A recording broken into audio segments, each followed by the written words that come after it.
Hey everyone, thanks for checking out Vicrina in Vogue. I'm your host, Vicrina Aberdeen, your guide to the best places to shop here in New York. Today we are on a set of a photo shoot, a little bit different from before, and I have our guest, Elliot of Lee Jewelers. Thank you for stopping in with us. My pleasure. Thank you for having me. So happy to have you, and I'm so excited to know a little bit more about Lee Jewelers and tell our viewers what you have to offer. So how'd you get into jewelry making? Okay.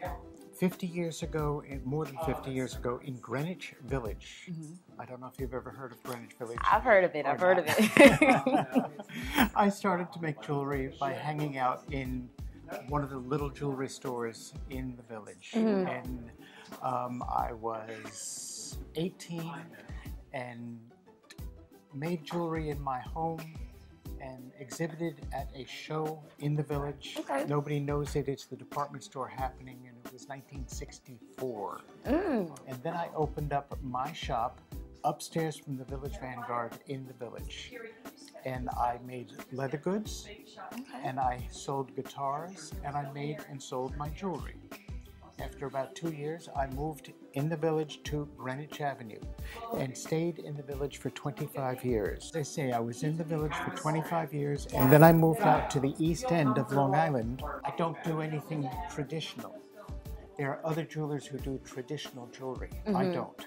You like to think outside the box. Yes, and I'm the artiste and the designer. And when people come into my shop asking for repair, I send them to the people who will do the repair because, again, I like to design and create my own jewelry. So how long does it take to create a piece of jewelry? It varies. It varies. I have discs, which in this session we've shown several of my discs. They take about 3 or 4 hours of work. To take the disc, to cut a hole out of the disc asymmetrically, to do the hammering on the disc so that the chain goes through, so that it can be worn, and then I polish it, leaving the hammer marks. That just takes me 3 or 4 hours. So do you plan how your piece is going to look beforehand, or do you just kind of go with the flow and see what comes out? Like how does that process work? The answer is yes to both of the above. Okay. If the metal speaks to me, if the metal speaks to me, I give it a voice. I like that. I go there with the creative process. I have several cuffs, which are different sized circles, soldered together and hammered.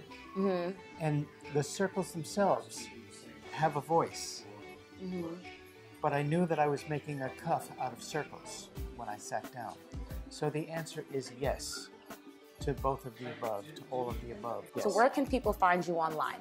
Online, good question. The website that exists is leejewelersofsagharbor.com. Okay.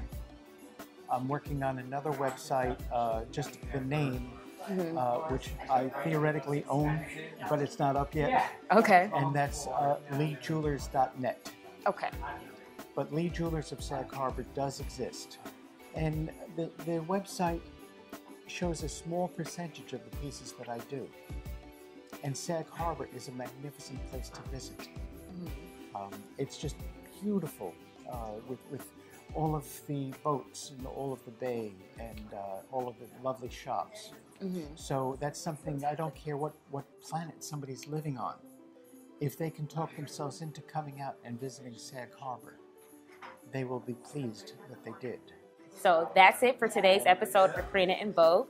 Be sure to follow me on all social media platforms, Instagram, Facebook, and Twitter at Vicrina in Vogue. Also subscribe on YouTube at Vicrina in Vogue. You've just been Vogue, guys. Check us out next time. Bye.